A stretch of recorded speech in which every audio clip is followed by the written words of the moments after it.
Hey everyone, and welcome to today's Explainer. Today, we are tackling a massive, kinda mind-bending puzzle. We're going to connect the historical trauma of slavery and the sociological theory of sexual deviance directly to the hard math of modern cloud computing and telecom hyper-deflation. I know, it sounds completely wild, but stick with me. By the time we hit the end, you'll see exactly how the legacy of physical subjugation bridges straight into the digital architecture of our modern world. Okay, let's dive into this roadmap. First, we'll hit the roots of deviance and power, then move to playing with historical trauma. Third, we enter the space of flows, followed by telecom and transport hyperdeflation. Fifth, we'll look at scaling deviant globalization, and finally, organizing horizontal ontologies. So we start with our core guiding question. How does the historical trauma of slavery connect to modern cloud networks? We're going to frame this paradox strictly as an objective academic investigation. We really want to uncover the unseen sociological math and the actual tech infrastructure that allows identities, groups historically trapped by physical borders, to organize in completely new digital realities today. Part 1. Roots of Deviance and Power.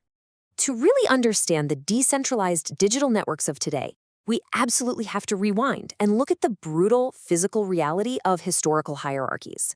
Let's impartially walk through this timeline to see how early powers constructed the very concept of deviance. Back in the 13th century, Thomas Aquinas defined natural law, which basically set up a strict top-down moral normalcy.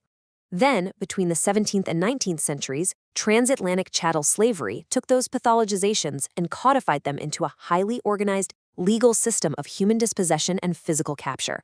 And right alongside the shift from that economy to the wage market in the late 18th century, European BDSM subculture began to emerge. The sources show us how colonial powers rationalized vertical geographic power through what's called the enslaver's mindset, using geography and physical force to exert absolute control over marginalized groups. It is a fascinating shift to look at how people reacted to that control. On one side, you have the vertical enslaver's mindset. It's non-consensual, it's deeply tied to physical geography, and it's built on illegal dispossession. On the other side, you have performative sadomasochism. This is entirely consensual, somatic, and relies on a fluid exchange of power. We're looking at a really profound sociological shift here. This subculture took the traumatic, forced physical dominance of the past and practically inverted it into an environment where marginalized groups could reclaim hierarchy through consensual post-structuralist play. There is a fantastic quote from Anne McClinton that captures it perfectly. She writes, "SM plays social power backward, visibly and outrageously staging hierarchy, difference, and power." Historically, these groups were completely forced underground, but their practices deliberately subverted that master-slave dynamic. They took the trauma of the enslaver's mindset and turned it into a somatic game, placing the absolute unnaturalness of unequal social power right at the center of the erotic realm. Which brings us to part 2, playing with historical trauma. We need to look at the modern complexities of this subculture to understand how these historically rooted and often heavily stigmatized groups operate today. Modern theorists like Michel Foucault actually view this as a creative desexualization of pleasure. Instead of power being this fixed, repressive structure, Foucault saw it as a fluid medium. Participants decenter the genitals, utilizing the entire physical frame for relational play. Now, this does enter highly complex territory with practices like race play, which is consensual erotic role play that incorporates historical power dynamics. As our sources note, this generates intense subcultural debates. Some marginalized practitioners use it to subvert historical grammars of capture and reclaim trauma, while others argue it dangerously masks racism. This tension recently erupted in the ManyVids controversy, where the platform banned race play videos entirely. That move sparked massive debates over personal rights, subcultural policing, and whether a platform was conflating a fetish with actual racism. Part 3. Enter the space of flows. Okay, here is where we execute a massive pivot. We are leaving the physical geographic world where these subcultures were historically forced underground, and we're entering the digital architecture that is completely changing how they exist today. So the crucial point is understanding the space of flows. Sociologist Manuel Castells defined this as an environment where global, interactive, horizontal communication networks totally bypass the rigid, static control of traditional land-based states. In this new space, physical distance and geographic proximity are fundamentally erased. You are literally no longer trapped by the borders of where you physically stand. Because of this space of flows, we see the rise of horizontal ontologies. This basically means organizing society natively in the cloud based on shared alignment and mental connections. rather than physical dirt or land-based nation-states. And here's exactly why this matters to our earlier topic. Historically isolated, marginalized, or underground populations, like the BDSM community, no longer have to rely on physical proximity to find each other. They can now organize completely borderless horizontal networks seamlessly. Think about the stark contrast between the old world and the new. Geographic distance is deterministic, right? It relies on actual physical miles and legacy borders, the vertical, land-based power of the old world. But geodesic distance is probabilistic. It relies entirely on network nodes and shared beliefs. You could be thousands of miles away from someone geographically, but sitting right next to them geodesically in a shared, highly aligned digital community. Part 4. Telecom and transport hyper-deflation. So what mechanically allows these horizontal ontologies to actually exist and scale? Well, it's 0.05 picojoules. This incredibly tiny metric is mind-blowing. It represents the hard physical energy floor for modern computing operations, and it is the exact engine that enabled a 99% hyper-deflation in digital transport costs. When computer architecture shifts away from legacy float operations that burn 3.70 picojoules and moves to deterministic native bit shift operations at just 0.05 picojoules, you get a staggering 74 times reduction in energy.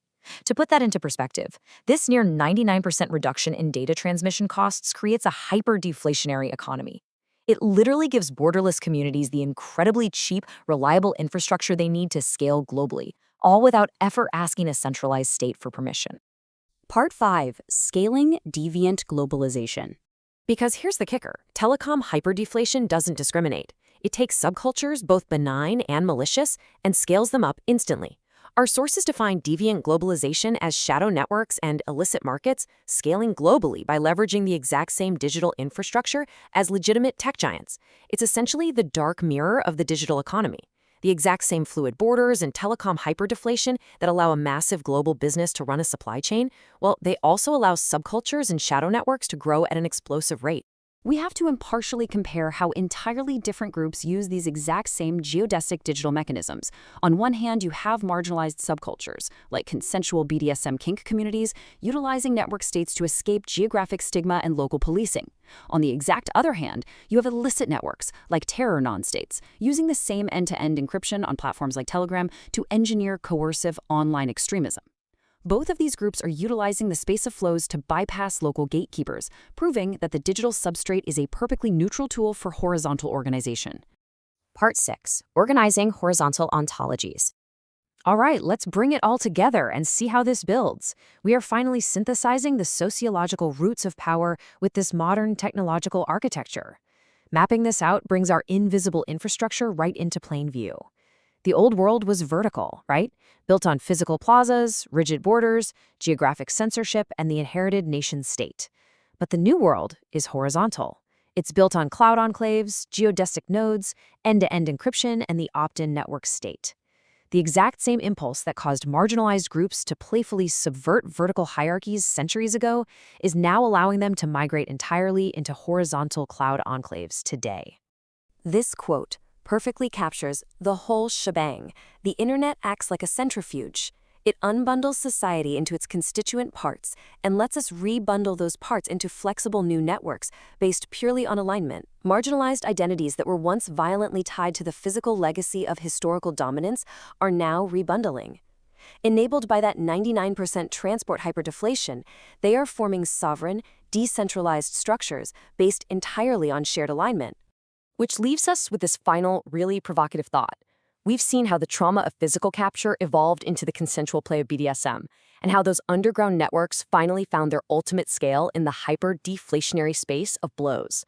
But as this geodesic technology flattens our world, are we truly democratizing power for marginalized groups, or are we just digitizing the very old hierarchies we thought we were escaping? Just something to think about as you navigate the networks you participate in every single day. Thanks so much for joining me on this explainer, and I will see you next time.